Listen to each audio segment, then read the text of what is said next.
ఉండేటట్టుగా ఖర్చు ఎక్కువైనా కూడా ఖర్చు పెట్టి ఈరోజు రాష్ట్ర వ్యాప్తంగా పంపిణీ చేయటమే కాదు, వాళ్ళు తీసుకోవటం ఇంటింటికి వెళ్ళి ఆడబిడ్డకి సార పెట్టినట్టుగా బొట్టు పెట్టి చీరిచ్చి రావాలని చెప్పి ఈరోజు రాష్ట్ర ప్రభుత్వ అధికారులందరూ పంపించి ఇంటింటికి చీరలు పంపించాం.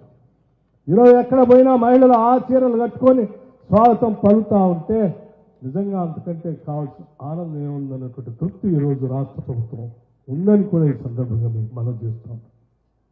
మహిళల కోసం, రైతుల కోసం, రైతు కూలీల కోసం, అట్లాగే రేషన్ కార్డు తీసుకున్నటువంటి వాళ్ళందరికీ ఇవన్నీ నేను ఎందుకు చెప్తా ఉన్నానంటే రకరకాల మాటలు మాట్లాడుతున్నటువంటి వాళ్ళందరికీ సమాధానం మీరందరూ చెప్పాలని ఆలోచనతో చెప్తాం. ఈ రాష్ట్రంలో 1,15,00,000 కుటుంబాలు ఉంటే 96 లక్షల కుటుంబాలకి రేషన్ కార్డు ద్వారా సన్న బియ్యం పంపిణీ చేస్తూ ఉన్నారు.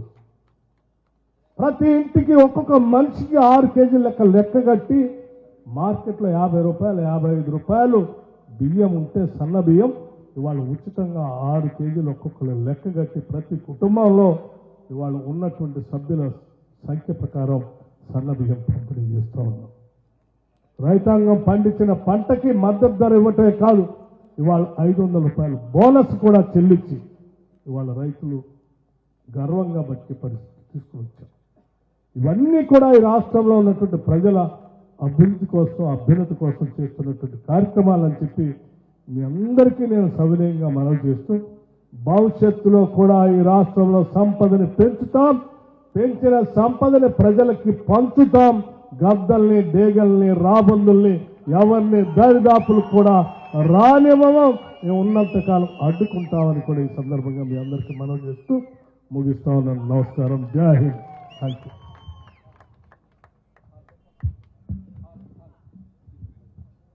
Thank you sir, thank you. గట్టిగా చప్పట్లతో అభినందనలు భట్టి గారికి.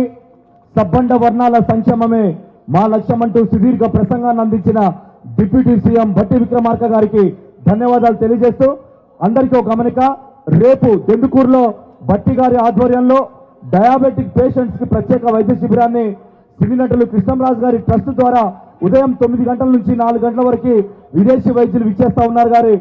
కాబట్టి డయాబెటిక్ పేషెంట్లు ఉపయోగించుకోవాల్సిందిగా మనవి చేస్తా ఉన్నాం. ఓట్ ఆఫ్ థ్యాంక్స్ కార్యక్రమాన్ని రమేష్ బాబు గారిని నిర్వర్తించవలసింది కోరుతా ఉన్నాం.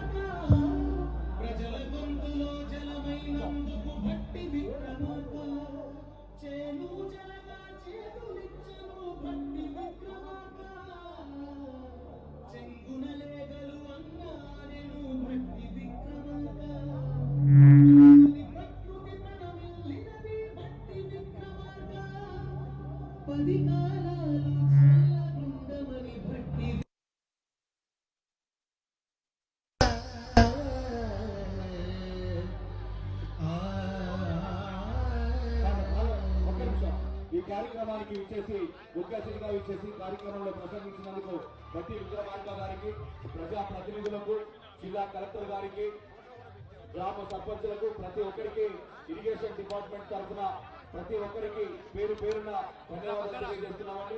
ఎంతో దిగ్విజయంగా కార్యక్రమంలో పాల్గొని ముఖ్యంగా కొడుమూరు వందల గ్రామ ప్రజలందరూ కూడా పేరు పేరున వారికి శుభాశిష్యులు, శుభాభినందనలు తెలియజేస్తా ఉన్నాం.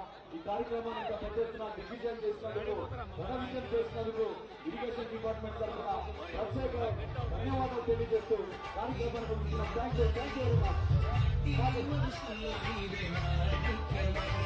చేసినటువంటి సోదర సోదరి మనులు మీ అందరికి కూడా ముందుగా నా హృదయపూర్వకమైనటువంటి నమస్కారాలు.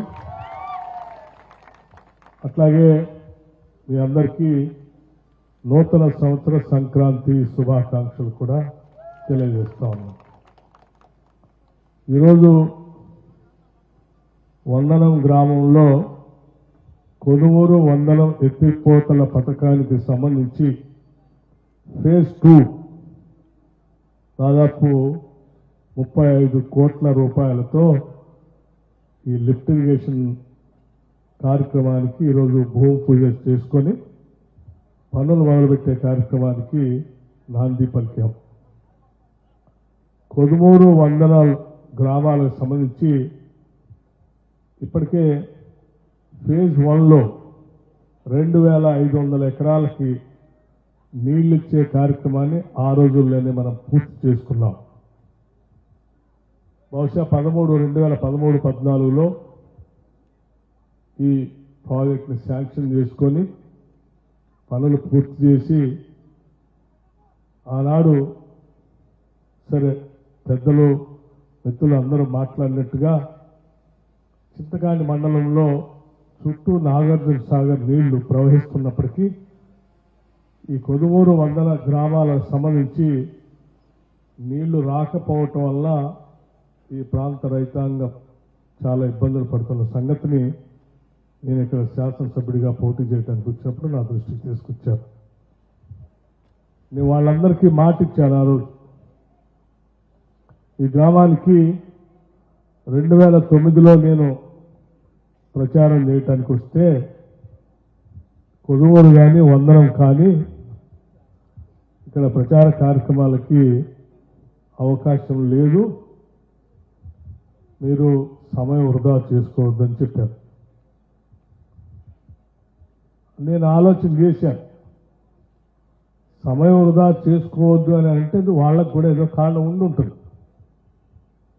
ఆ కారణం ఏంటో తెలుసుకొని దాన్ని మనం పరిష్కారం చేపించినప్పుడు వాళ్లే ఎదురొచ్చి స్వాగతం పలుకుతారు. ఆ పరిష్కార మార్గం ఏంటో మనం చూడాలని చెప్పి ఆలోచన చేశాను తప్ప గ్రామం మీద వేరే దురుద్దేశంతో దూరంగా వెళ్ళలేదు. ఎవరున్నా లేకపోయినా గ్రామంకి వెళతాను, సమస్య తెలుసుకుంటాను. నాకు వాళ్ళు ఓట్లు వేసినా వేయకపోయినా వాళ్ళ సమస్య పరిష్కారం చేయటం నా బాధ్యత అని చెప్పి నేను ఆ గ్రామానికి వచ్చాను. వచ్చి ఈడ గ్రామస్తులతో మాట్లాడదామంటే గ్రామస్తులందరూ తలుపులు వేసుకున్నారు. చెట్టు కింద నేను ఒక్కడే నిలబడి ఆ రోజు వారికి ఉపన్యాసం చెప్పాను. ఒకళ్ళిద్దరు ఉన్నారు, కూర్చోండి చెప్పాను నేను. సరే మీరందరూ బయటికి రాకపోయినా ఇళ్లలో ఉండి నా మాటలు వింటూ ఉంటారు. నేను చెప్పేది మీకు నచ్చితే నాకు ఓటేయండి, నచ్చకపోతే మీ నిర్ణయం మీ ఇష్టం. కానీ నేను చెప్పేది మాత్రం వినండి అని చెప్పి నేను చాలా స్పష్టంగా చెప్పి వెళ్ళాను. ఆ తర్వాత సరే నిర్ణయం వాళ్ళ నిర్ణయం వాళ్ళు తీసుకున్నారు. జరగాల్సిన కార్యక్రమం జరిగింది. నేను శాసనసభ్యుడిగా ఎన్నికయ్యాను. ఆ తర్వాత ప్రభుత్వంలో ప్రధాన పాత్ర పోషించేటువంటి అవకాశం వచ్చిన సందర్భంలో ఈ ప్రాంతానికి వచ్చినప్పుడు చెప్పాను,